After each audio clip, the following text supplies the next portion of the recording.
So, welcome to Jumbo IS and welcome to our lecture series called Daily MCQ Practice. In this lecture series, we cover a particular day's current affairs through a set of 4 to 5 MCQs.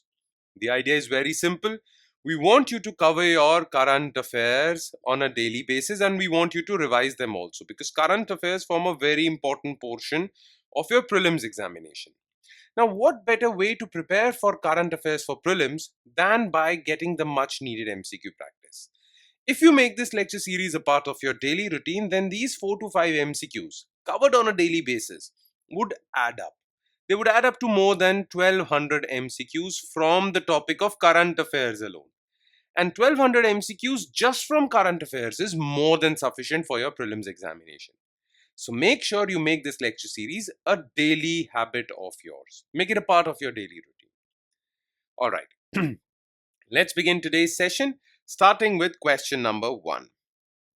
Consider the following statements regarding Article 101, Clause 4 of the Constitution. A House of Parliament may declare a seat vacant if MP is absent for more than 60 days. The MP can stay absent for more than 60 days after taking permission from the House. For long absences, MPs write to Committee on Absence of Members from sittings of the House. How many of the above statements are correct? Now look, Article 101 of the Constitution basically deals with disqualification of an MP. Now, this Article's Clause 4 says that if a Member of Parliament is absent from the sittings of the House for more than 60 days, then his seat is eligible for being made vacant. Okay?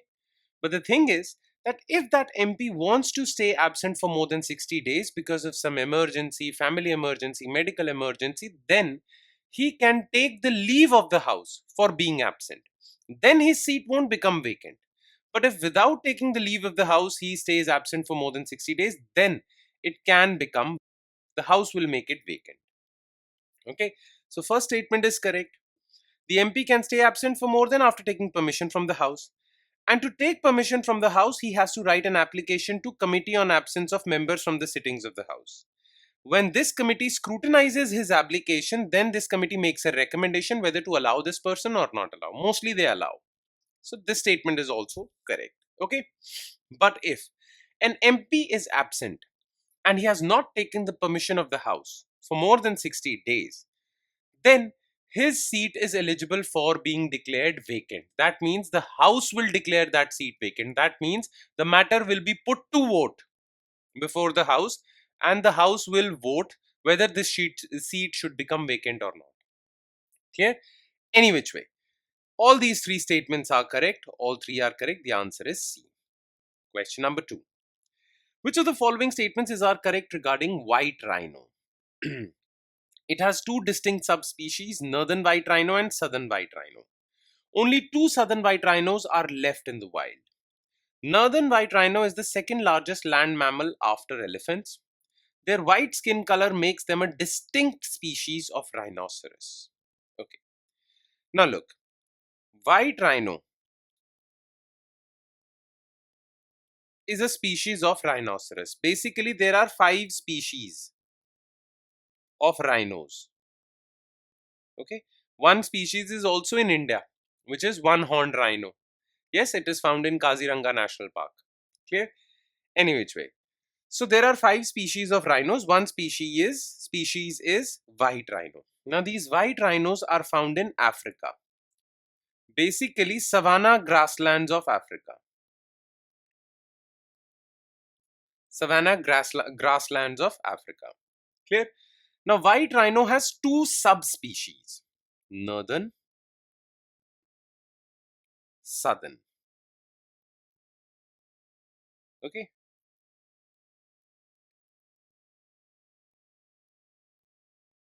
Northern and southern. Clear? Now southern white rhino are quite abundant. Mostly they are found in South Africa. Okay, and they are quite abundant. Okay, that is why their IUCN status is least concerned.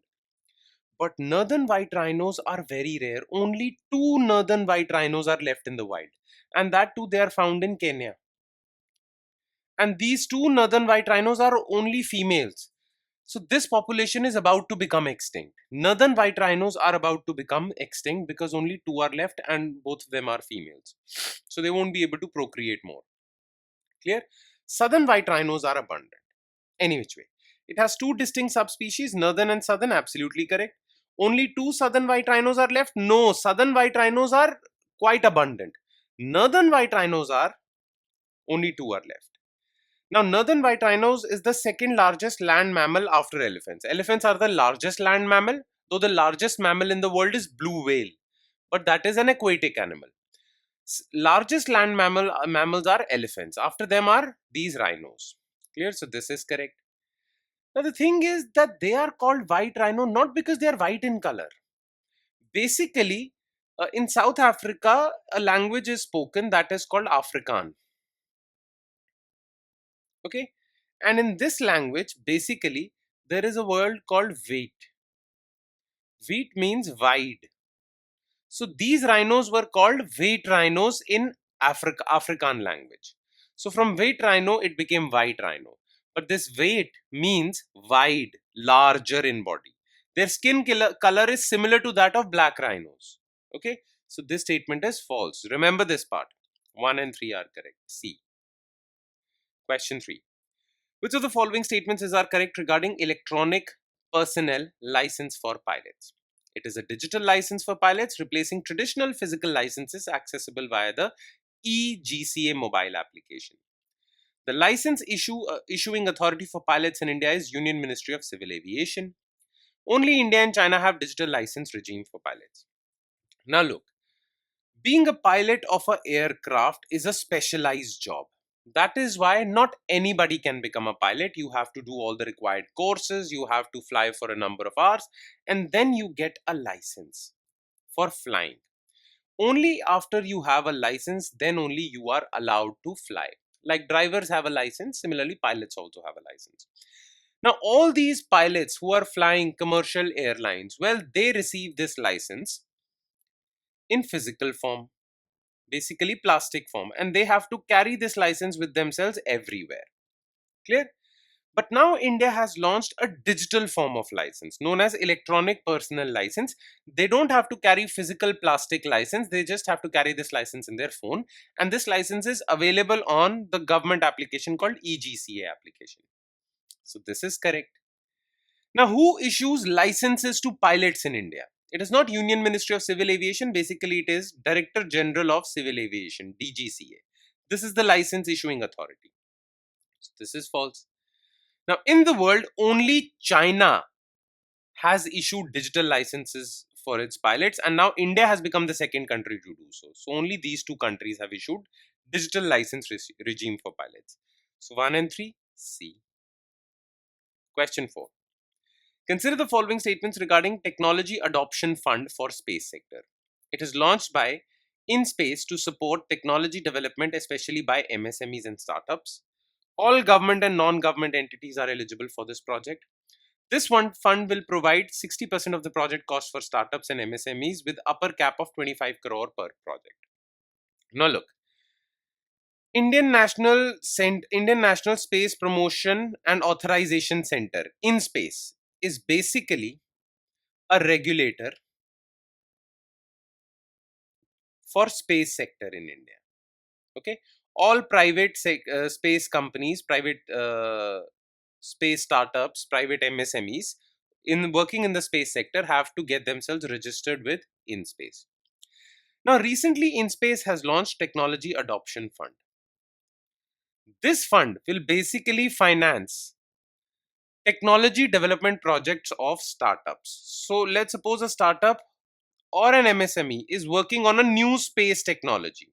Okay, so this technology adoption fund will finance them.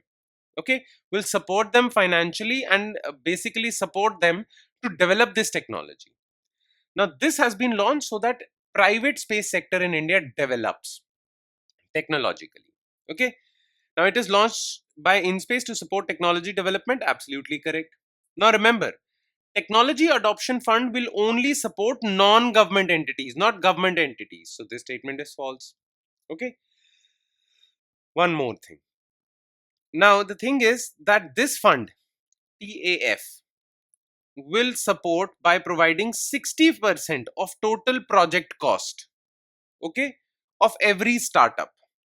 So when startups are working on a project for developing a new technology, or MSMEs are working on a project for developing a new technology, well, 60% of their funding would be taken care of by TF, or 40% of funding for large corporates, not MSMEs or startups, large corporations. Clear? But the thing is that if the cost of the project by startup is 100 crore, then 60 crores won't be provided by TAF. TAF says that we will give you 60 crore, but there is an upper limit, and that is 25 crore per project. So this is correct. Okay. 1 and 3. The answer to this question is also C, like many other questions discussed today. All right. And with that, we conclude today's session. Thank you so much for watching, everyone, and I'm sure it has added value to your preparation. It would add more value if you revise this lecture as well. And by revision, I mean just spending 5 to 10 minutes more. Okay. And you have to just spend these 5 to 10 minutes, just spend them by reading or taking a look at written detailed solutions to each and every MCQ discussed above. Now, these solutions are available in our notes for this lecture, and these notes are available on our Telegram channel. Where can you find our Telegram channel? Well, just below this video in the comment section, you'll find a link. You just have to click on that link. It will take you to our Telegram channel, and from there you can download the notes for not just this lecture, but all the other lectures featuring on our YouTube channel. On that note, I'll be signing off. Thank you so much, everyone.